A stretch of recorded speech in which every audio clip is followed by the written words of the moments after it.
Hey everyone, it's Preston, and I figured it was about time that I kind of did a little fish room tour and showed everyone the inhabitants in the aquariums and maybe some of the plants. So we'll kind of just go through tank by tank systematically. It won't be too long of a video, and we'll just see what we see. Here we go. I'm going to show you all my dream aquarium that I recently got, 50 Lowboy, first, and we'll go on from there. Let me flip you. So this here is my 50 Lowboy community tank. It's housing dwarf neon rainbows, two pearl grammies, a few different, a line of guppy Endler hybrids that I have been working on for a few years, and some blue dream shrimp and a 3-year-old bristlenose plecostomus female. Now, as I said, this is definitely my favorite tank. I've always wanted a lowboy, and probably 3 or 4 months ago, I finally built a stand and made the dream a reality. I just love the shallow depth and just the huge footprint.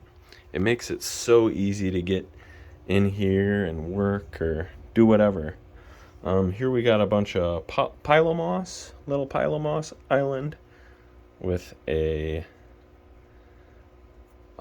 pothos cutting, growing aquatically. You can see the roots are, it seems happy. It's reaching for nutrients, but yeah, got some Anubias in there. This is kind of just no real, not really trying to breed anything in here. This is more just of a viewing pleasure tank for myself. And another thing with these low boys, it's so awesome because if you can get down the sides of them too, it's just an awesome tank to view. I think there's nearly one of every plant in the fish room. Pogostemus. We got Anubias. We got, a few different crypts. And yeah, just trying to make a little habitat that I find appealing and they also like to live in. So then from there, to the left of it, we've got a 1998, believe it or not, I believe 29 gallon. This is currently filterless. It's been filterless since about, April 1st. This was housing Florida flagfish. I've since moved them to the outdoor pond. Really, it's just a pull tank for Vallisneria. I sell all that.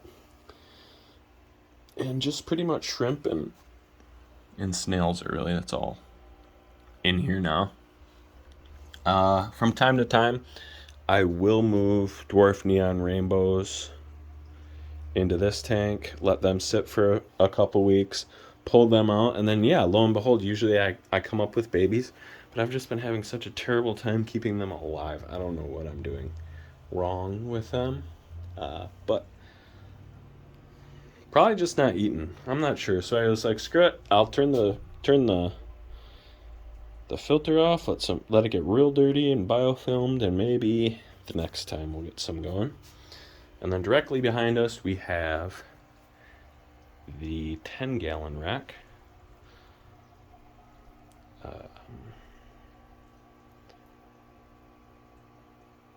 And then we have my old display tank down there. Just a Sea Clear 30 acrylic with twisted edges. As you can see, yes, my tanks do have algae. I am a natural, trying to create the most natural habitat I possibly can for these fish.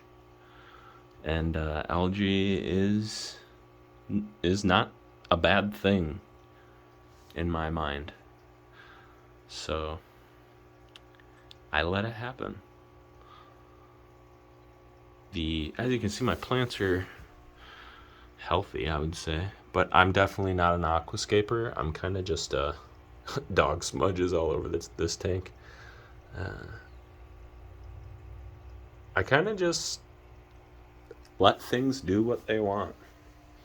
These are some red wag swordtails that I picked up a month or so ago. They're getting fat and happy in there on bloodworms and Eco-Complete. Or not Eco-Complete. What am I feeding them?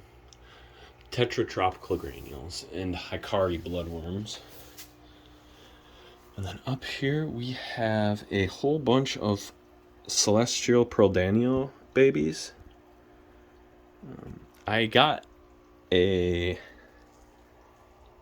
ordered 8 from Aquahuna about a year ago, and I left them in here literally almost a year. Just recently pulled them on the 6th of this month, and lo and behold, it worked. You can see the little babies in there. So we'll let them grow up in there. And then we also have some metallic blue guppies that I picked up probably a month ago as well. I noticed today there is a little baby in there, so they're doing their thing. That's awesome. Makes me happy because these fish are gorgeous. I mean, absolutely gorgeous. Look at that. And then there's also a cherry shrimp colony in here. It's so hard to see because there's so much moss in there. As you can see, duckweed. I'm not afraid of duckweed. You shouldn't be either. And then this is just a home, really, for this Borneo sucker that's probably been here 2.5 years. I initially wanted to get a whole bunch of them and try breeding them, but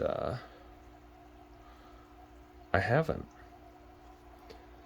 As you can see, we got some different crypts, Anubias, bunch of Pogo,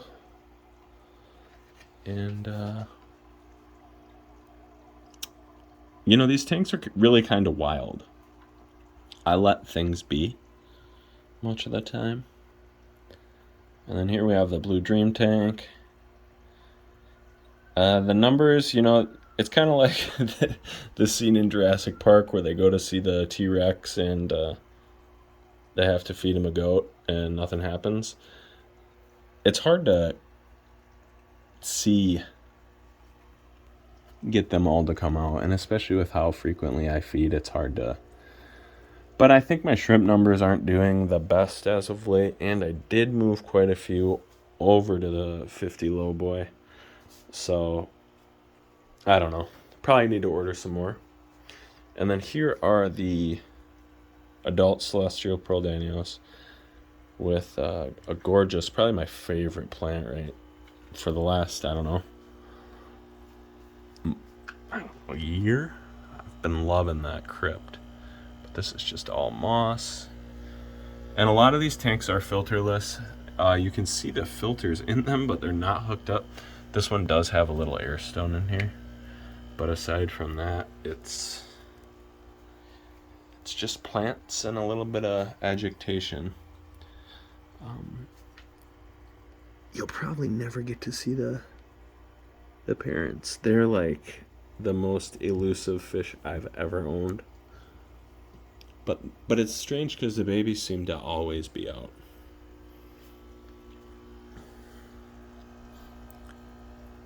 And from there, I will go ahead and turn this light on, the shop light. So this is just a filterless pond with an air stone. I was growing a lot of pothos aquatically. Like, look at the roots on this. Them are all pothos roots. air plants. That's just a whole bunch of random shrimp.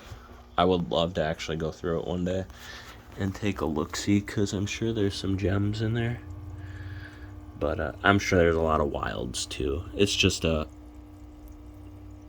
mess, but I love it. What else? This moss is kind of growing out of the water here. It's a whole moss wall. I have pretty hard water here too, so yeah.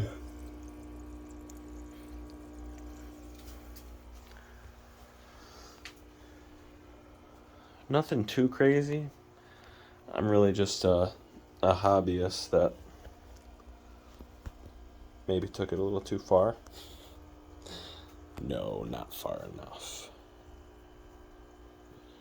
So, yeah, I hope you all enjoyed this.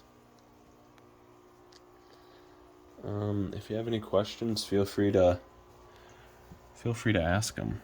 And as I said, I keep things dirty. I keep it real dirty. The thing with that shop light is just the glare is so bad on these tanks for filming. And as I was saying, over here, these are my 3 favorite foods that I really feed. Shrimp King Complete, the Tetra Tropical Granule, and these Hikari bloodworms. These fish have been loving lately. And I've been loving this today. So yeah. If you like what you see here, more in-depth look at everything and how I do things, stick around. I plan on keeping up on this. I want to